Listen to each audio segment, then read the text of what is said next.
Bien, Gabriel Ventura, una nueva columna política. No hay día que tenga libre. No hay día. Queda claro. Entré a Twitter recién y me encontré con este tweet. A ver si adivinás quién lo puso. A ver, me gusta. Acerca del debate tuitero, ¿me pelo o no me pelo? Los leo. Sí, ya está, el Colorado Santilli. Sí. Bueno. ¿Es verdad que lo querían hacer pelar? Lo puso en Twitter. Yo no puedo ya asegurar nada. Yo escuché de Sí, que le estaban pidiendo de que se pelara. Se está diciendo. Ya me pareció bastante bizarro la promoción que se realizaba diciendo que ni siquiera daban el nombre, ¿eh? O sea, ya lo desconocen hasta por el nombre. En vez de decir Esper, dice, donde está el pelado, votá el Colorado. A mí me parece muy bizarro, pero bueno, si le sirve. Le hicieron tantas tomas. Ahora sería muy bizarro mejor. el hecho de que se pele para... Sí. No, no creo. No, yo ya no me animo a decir no creo. Yo no me animo a decir no creo. Bueno, antes de meternos en la campaña... En política es el arte de lo posible. Así que... Sí, tal cual. Antes de meternos en declaración incluso del presidente y demás, quiero que hablemos de algo local.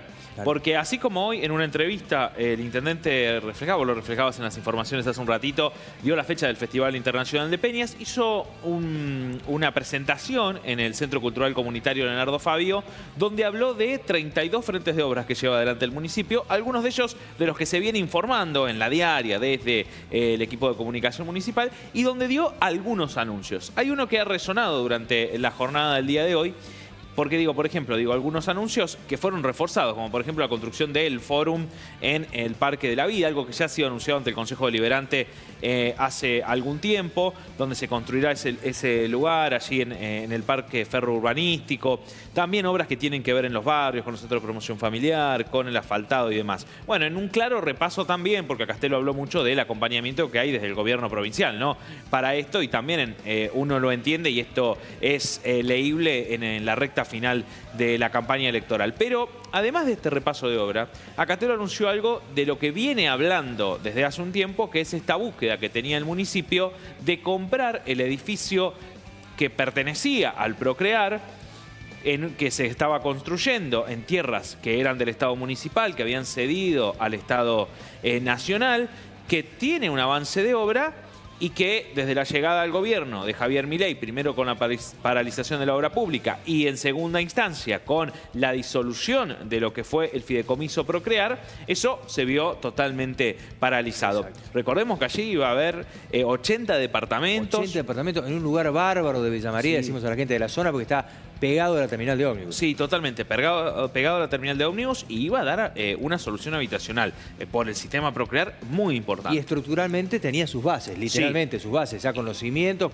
y con un par de pisos. Estaba, creo que debe haber estado en un 25, un 30%, pero bueno, había un avance y se iba a transformar en lo que se denomina en estas edificaciones de elefante blanco, de que quedan y después lamentablemente se arruinan. Y déjame decir, Héctor, que creo que no quedaba mucho tiempo para que eso pase. Ya han pasado casi 2 años de la gestión de Javier Milei, pero finalmente, como estaba pasando con algunas obras provinciales, ayer vino el ministro Busso también aquí sobre una obra vial que pasa a la provincia, que la provincia va a completar en esta región, que venía estando financiada por el Estado Nacional. En este caso, el Estado Municipal, que es dueño de la tierra, que le devuelve el Estado Nacional, compra el edificio que ya está construido. Por lo menos la base de lo construido. Tranquilamente el gobierno nacional podría haber dicho, bueno, mira, te lo damos, porque esto va a quedar en desuso, si no vamos a avanzar más nosotros. No. Terminalo vos, con eso alcanzaba. No, hubo que comprarlo. Hubo que comprarlo. Vamos a escuchar ese fragmento de Castelo contando primero la noticia ya en rueda de prensa, pero también explicando cómo va a ser el pago y qué pretende hacer el Estado municipal con este edificio del Procrear, que para la gente de la región seguramente, si conoce la terminal de ómnibus, lo conoce porque ya hace más de 2 años que está en construcción. Nos daban 2 opciones. Una opción es que un privado pudiese comprar el edificio y nos tenía que pagar el terreno que es de la ciudad. Y yo decidí que el municipio comprara el edificio. Más o menos la evaluación del terreno era similar a la evaluación del edificio. Entonces ahora el municipio va a pensar cómo hacer con privado o, de acuerdo a las normas, estipula con algún privado inversor cómo terminamos ese edificio, si lo dejamos ahí, si lo terminamos como estaba previsto con los más pisos para vivienda, pero ya firmando nosotros. Luego va al Consejo Deliberante, el Consejo Deliberante lo aprueba y esos 876 millones que nos cuesta lo hecho, digamos, lo construido arriba de nuestro terreno, va a pasar a que nosotros definamos qué hacer, a buscar una empresa, a buscar un inversor, a buscar gente. Hay gente de acá que está interesada en avanzar y terminar ese edificio. 876 millones es lo que va a pagar la municipalidad por la parte construida del edificio. El terreno no lo paga porque es de la municipalidad. Esos 876 millones aproximadamente, ¿no? Porque me acuerdo de los números globales. Eso se paga en 12 cuotas. O sea que vamos a estar pagando una cuota de 80 millones, que es algo posible para la municipalidad. Pero después se da vuelta a la municipalidad y convoca al sector privado y le dice: ¿quién quiere terminar este edificio? Será a través de un concurso, será a través de una licitación, ya veremos lo que legalmente se tiene que hacer. Entonces, ahí aparecerán los privados, que pueden ser de Villa María, que pueden ser de otro lado, y dirán: bueno, yo quiero hacer una torre, no de 10 pisos como estaba previsto, vamos a hacer de 12 si se puede, o vamos a hacer vivienda de este tipo, departamentos, o abajo vamos a hacer locales comerciales, pero arriba vamos a hacer vivienda. Bueno, el municipio ahí no va a participar más, lo que va a hacer va a recuperar el dinero que ha invertido para que esto ya sea de nuevo nuestro, que sea villamariense, si no iba a quedar ahí una torre de Babel, es decir, derruida. Entonces nosotros lo que estamos haciendo es salvando una inversión que había hecho la ciudad y que lamentablemente la nación había interrumpido, ¿no? No tuvo deterioro, digamos, con todo el tiempo. No solo que no tuvo deterioro, sino que la verdad, antes de decidir la compra, hicimos todo un estudio técnico y la verdad que es una obra importante que inclusive prevé, por eso hablo de los 12 pisos, la posibilidad de irnos para arriba, porque en su momento estaba previsto 10, así que es una obra consistente, importante.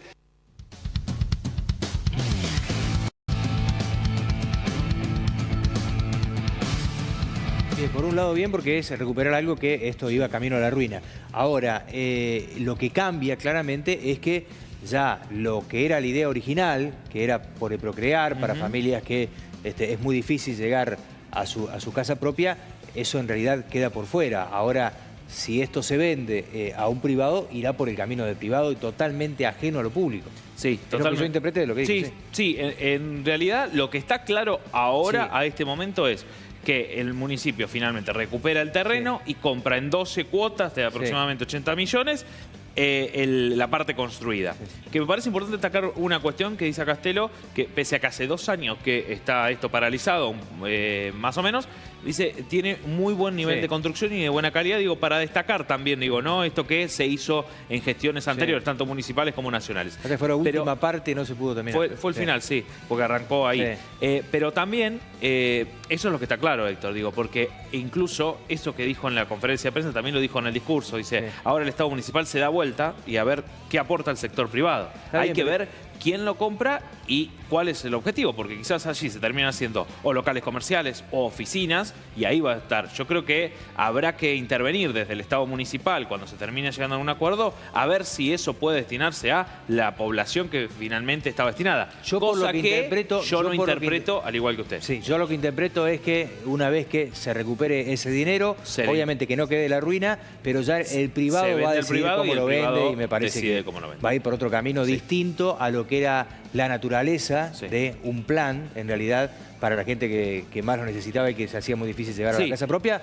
Pero bueno, es el camino que han encontrado para que no queden ruinas al menos. Que me parece importante. Veremos, acá también está esto de que está en el sector de la terminal, también esto posibilitando futuros proyectos en ese terreno, si en algún momento, que es algo que se repite bastante en las últimas gestiones, incluso de una mudanza a la terminal, bueno, que ese sector de la terminal pueda ser también algo integrado a ese edificio. Bueno, pero eso es todo lo que se va a venir. Porque ahora, ¿qué pasa? Después de la compra, en realidad tiene que ir al Consejo Deliberante, tiene que ser aprobado y después empezará la cuestión de trabajo con los privados y bien lo dijo el intendente, si se licita o cómo va a ser. Así que eso en el punto local. Pero ayer cuando entrábamos a la columna estaba dando una entrevista o terminaba de dar una entrevista el presidente de la Nación, Javier Milei, estuvo con Eduardo Feynman y traje una primera parte que quiero que compartamos sobre algunas cuestiones. Dijo mucho el presidente ayer, pero vamos a hablar porque aquí toca algunos temas que están en el centro de la escena y en la agenda política de las últimas jornadas. Y de tener 9.000 piquetes cuando llegamos ahora no hay. Y después definí mi política internacional. Yo fui muy claro. ¿Qué dije? Voy a estar aliado ¿con quién? Con Estados Unidos y con Israel. ¿Con quién estoy aliado? Con Estados Unidos y con Israel. ¿Qué le llama? No me contestó todavía. ¿A cambio de qué? Digamos, somos un aliado incondicional de Estados Unidos. Es decir, es una cuestión de ordenamiento geopolítico. Una de las cosas que hizo Trump con muchísima claridad, con una claridad meridiana, vino a poner orden en un mundo que estaba totalmente desequilibrado. Ahora, ese mundo va a tener bloques. Hay un bloque que es el bloque que está alineado con Estados Unidos. Hay un bloque que va a estar alineado con China y hay un bloque que va a estar alineado con Rusia. ¿Le gusta? Bien. ¿No le gusta? Es la realidad. Y ellos, digamos, deciden quiénes son sus aliados. Bueno, los aliados son los aliados que saben que usted va a contar con ese aliado siempre. Bueno, es una cuestión geopolítica. Esa es la parte que no entienden. ¿Me puede explicar claramente qué va a dar cada parte en este acuerdo con Trump, con los Estados Unidos? ¿Qué da cada parte? Pero ¿por qué piensa en términos marxistas? Ah, ¿usted me está llamando marxista a mí? Sí. No, se equivoca conmigo. Ya lo sé, Se equivoca. Pero de vuelta, pero pensarlo así. Se lo pregunto de esta manera. Pero ganan las dos partes, ganan las dos partes. Porque hay una parte de la sociedad que cree que usted va a entregar las tierras raras, el pero agua, será, el litio, ¿sabe el lo uranio? que pasa, Eduardo? Dígame claramente, no vamos a entregar eso. Eduardo, ¿sabe lo que pasa? ¿Sabe lo que pasa? Que el ladrón, que le cabe muy bien a los kirchneristas, crea a todo el mundo en su misma condición. Yo se lo expliqué desde que arrancó la nota. Esto es una cuestión geopolítica.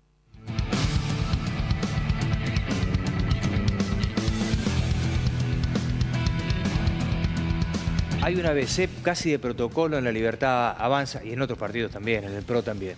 Si se te complica el discurso, trae y sentá fantasmalmente al kirchnerismo, sí, que siempre te va a salir. todo, ¿no? Parece que sí, pero fue complejo. Yo no sé quién le aconsejó que diera la nota. Nunca creí que iba a decir que me pareció interesante la nota que hizo Feynman. No creí que lo iba a decir, pero la verdad que fue interesante. De verdad. Casi Porque con fue... la misma palabra dije yo hace un rato ¿sí? lo mismo en Radio Universidad. Me pareció interesante la nota. Digo, ayer yo veía críticas en redes sociales como que faltó un nivel de repregunta y demás. Bueno, pero yo creo, también tenés que manejarte con uno, que es el presidente y dos, que es un periodista que viene estando, más allá de algunas cercanías, desde hace tiempo cercano al gobierno nacional y que plantó al presidente, creo yo, en un lugar que no lo veíamos en reportajes nunca, porque a esto se le suman los destacados que ayer te fui trayendo casi en el momento del vivo. Digo, cuando niega creer que hay cuestiones vinculadas al narco y que sigue hablando de una campaña en contra de Esper. Y Feynman diciendo... Sí. No, mintió, y le mintió a usted en todo caso. Después tratando, lo cruzaron con Pablo Rossi también. Claro, Pablo pero Rossi tratando de sacarlo del tema, diciéndole, en todo caso le mintió a usted también. Él no, diciendo que creía cuando en realidad en lo explícito de lo ocurrido es claro. Que sí, totalmente. Y en cuestiones económicas y demás. Y te traje una postilla allí, porque te traje estos segunditos. Porque el presidente le preguntó a Feynman qué hacer con la economía y la gente que no llega a fin de mes. Mira. Presidente, porque insisto con esto que el 80% apenas si puede llegar a fin de mes. Y el 60%, 70% llega al día 20. A ver, entonces, emitiendo no se arregla. ¿Cómo quiere que lo arregle? Vamos, dígame. ¿Cómo le pongo plata a la gente? El economista es usted. No, bueno, pero digamos, o sea, a ver, digamos... Usted es especialista en crecimiento con y sin dinero, presidente. Crecimiento económico, con y sin dinero. El hombre es esclavo de su propia palabra, y el presidente también. Y hubo un buen manejo por parte de la entrevista de Feynman que le recordó lo que él mismo dijo. Claro, lo que dijo en aquel último debate de cara al balotaje, ¿no? Y diciéndole cómo lo vas a hacer, diciendo, bueno, el economista del presidente es usted, es perfecto lo que le indica. Traje estos recortes, pero podríamos haber traído casi la entrevista completa. Sí, porque después, Héctor, hubo momentos en donde balbuceó el presidente y no respondió a lo que le preguntaba ayer el periodista, que tienen que ver con el trabajo de la gente, con los argentinos que no llegan a fin de mes. Recién diciendo en crecimiento económico. ¿Qué implica entonces? hay alguien que le está diciendo al presidente de la Nación que hay gente que no llega a fin de mes y dice, bueno, hay un crecimiento económico. Y ese crecimiento económico entonces es solo para uno y no para la gente que no llega a fin de mes. Por ahí contestaba mucho. Contestaba con cierta vehemencia, pero después caía en una sumisión casi en las respuestas que tenía, ¿viste? Que bueno, ahí por ejemplo, que trató de dibujar lo que fue un chiste con respecto al marxismo. Claro, porque medio que se pone un poco incómodo. Pero tiene un Feynman que no se le prende nunca. No, exactamente. Entonces, cosa que en algunos otros reportajes, donde quizás en algún momento después terminan entrando en ese juego, digo, no estamos para hacer periodismo periodista, pero me parece que fue interesante verlo al presidente en este rol. Sería siempre interesante poder escuchar a los mandatarios con quizás periodistas que no estén tan cercanos a su gobierno o a su línea ideológica. Me pregunto quién le aconsejó que fue. Me parece que no se ha ido muy contento con quien le dijo anda, que es por ahí. Porque sabemos claramente, bueno, de hecho, el presidente no se sienta en C5N. No, ¿sí? Claro. No se sienta en TN hoy. No, y tiene fuertes críticas La Nación Más, pero ir a A24 pero, por ejemplo, era un terreno no hostil. Pero sin embargo, desde el gobierno incluso hay fuertes críticas a no La Nación Más, sino La Nación Diario, ¿no? Que ahí hay como una cuestión más, en algunas periodistas más enfrentada, digo, ¿no? Como eso. A ver.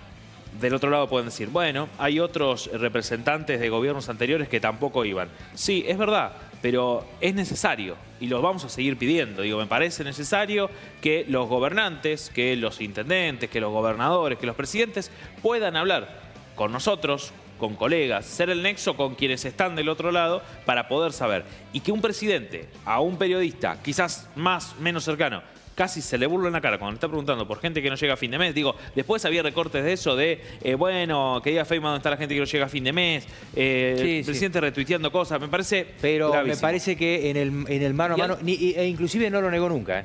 No niego nunca, pero muchas cosas no puedo decirse, ¿no? En varios temas. No negando y no explicando. No negando y no explicando. Y una cosa más, se vienen las elecciones. Y yo creo que esto no pasó bastante desapercibido justamente por lo del presidente, por otras declaraciones de la ministra de Seguridad y demás. Quiero hoy que vayamos a un fragmento de un video que se conoció hoy, donde habla el ministro de Economía sobre lo que se viene después del 26 de octubre. Estamos hablando mucho de eso. Y me parece interesante que escuchemos porque nosotros como ciudadanos vamos a formar el Congreso que va a tener que votar lo que el Ejecutivo quiere mandar a ese Congreso. Escuchemos esto que publicó hoy el Ministerio de Economía y el ministro de Economía, Caputo. Ahora viene una segunda etapa, como muchas veces dijo el presidente, una segunda etapa de lo que son las reformas de segunda generación. Esencialmente nos referimos a una reforma laboral y una reforma tributaria. La reforma laboral es fundamental porque venimos de un régimen laboral arcaico, rígido, imprevisible, donde ustedes son los primeros que lo padecen y razón por la cual el empleo no crece desde el 2011. Todos ustedes saben mejor que yo las dificultades que genera contratar gente, particular para las pymes, que a veces tener que despedir a alguien puede simplemente hacer que tengan que cerrar su empresa o su emprendimiento. Entonces, claramente necesitamos un régimen laboral más ágil, más dinámico y que termine con la industria del juicio que favorece a un puñadito así en contra de todos los argentinos. A ver, para leer entre líneas, a mí particularmente lo que acaba de decir Caputo es en consonancia con lo que dijo en realidad Franco y lo que venía diciendo el presidente, y van por esto, van por una reforma laboral en lo que se quieren llevar puesto claramente. Vamos a hablar de las claras, son en primer lugar las indemnizaciones. Sí, y particularmente, digo, podemos pensar en la gran ley de este gobierno, que después lo vimos en el decreto, esa ley ómnibus, la ley hojarascas y todas esas regulaciones. Se habla mucho de los convenios colectivos que quieren ir en contra. Hace algunos días hubo declaración en el equipo económico. Pero también hay algo acá que me parece importante.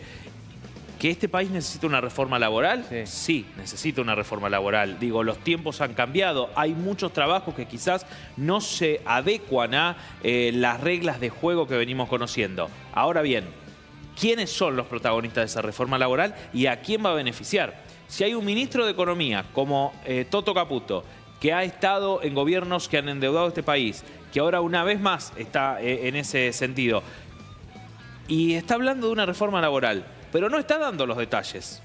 Si antes de una elección no das una... yo solo voy a hacer la pregunta. Si antes de una elección no das los detalles de la reforma laboral que vas a hacer después de esa elección, ¿qué tendrá en juego para los trabajadores? Digo, los trabajadores que van a ir a votar, ¿van a estar beneficiados o van a estar perjudicados por esa reforma? Te lo digo ya, van a estar perjudicados, porque ir por una reforma laboral que ayude al trabajador es con todos adentro de la discusión, inclusive con los gremialistas, porque sería... A ver qué pasa con los monotributistas, que están mal encuadrados, en donde la gran mayoría son trabajadores cuasi de segunda clase porque tienen que trabajar y pagarse sus propios aportes. El tema de las horas extras, hay varios temas que serían a favor de los trabajadores. Pero ellos no van por eso, ellos van por la indemnización, por la libertad, entre comillas, en la cantidad de horas que trabajen y sacar los límites de las 8 horas diarias. Creo que van absolutamente por otro lado. Por eso habla de las pymes que se funden frente a un juicio en donde tiene que afrontar una indemnización y la industria de los juicios y demás. Están yendo por ahí. Totalmente, Héctor, totalmente. Y por eso también me parece interesante que no dicen el cómo. Porque si dijeran el cómo, claramente sería desnudar y poner sobre la mesa las cuestiones de a quiénes van a afectar esta reforma que quiere hacer el gobierno. Por eso es clave también que vayamos tomando nota a la hora de ir a votar el próximo 26 de octubre para tener en claro también, ¿no?, ese congreso que vamos a armar, que es por donde tienen que pasar las leyes. Porque más allá de que después el gobierno siga sin promulgar leyes, siga sin hacer caso a las refrendas que va dando el Congreso de la Nación, en algún momento van a tener que cumplir las leyes porque así se maneja una democracia. Los poquitos derechos que hay, que se han logrado en la Argentina durante tantos años, se pueden llegar a perder de un día para el otro frente a estas reformas laborales que propone el gobierno. Esto es parte de la realidad. Alguien puede llegar a su trabajo, el patrón está con mala cara y te echa, y la indemnización, ¿quién te la paga? ¿Y los periodos de prueba alargados? No, sí, hay una sumatoria de cosas impresionantes para analizarlo más largo y tendido. ¿Cómo estamos con la hora? ¿Vamos a una pausa? Dale, ¿sí? pausa.